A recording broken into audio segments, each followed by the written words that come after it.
La parola a Leonardo Laudani.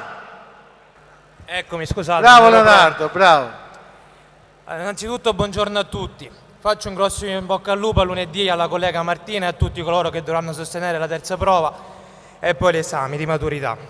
Comincio mettendo in evidenza quello che è la Sicilia e dei siciliani.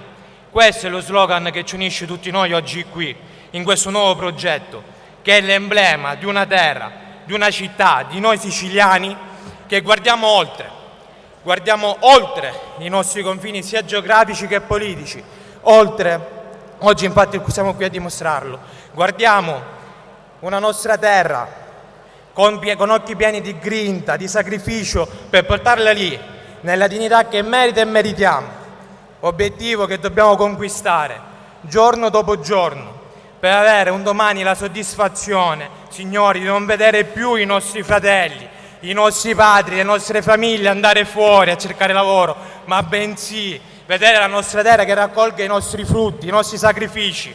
Per vedere questi frutti, signori, dobbiamo combattere per far valere il nostro statuto autonomo, per guardare, agevolare il turismo, incentivare le piccole e medie imprese a diventare grandi imprese siciliane.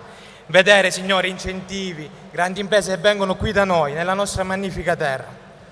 Signori, guardando l'aspetto politico, quando mi chiedono se siamo di sinistra, di destra, rispondo con una parola, dicendo siamo autonomisti. Siamo insieme a coloro che come noi guardano agli interessi della Sicilia e del Sud, signori. Dobbiamo essere però obiettivi. Purtroppo ci portiamo un'eredità scarsa di infrastrutture, di vie di trasporto, di industria e quant'altro. Problemi che noi affrontiamo in prima persona e con le persone, soprattutto. Stufe di vedere solo chiacchiere e niente fatti. Signori, oggi stiamo gettando le basi per far realizzare finalmente questi fatti, con il nuovo progetto che è nato con noi, che ci battiamo giorno dopo giorno fra i banchi della politica e soprattutto con noi, con tutti noi meridionali, stanchi dello strapotere dei polentoni, signori. Viva la Sicilia, viva i meridionali e viva il nuovo progetto del Presidente Lombardo. Grazie. Grazie a te.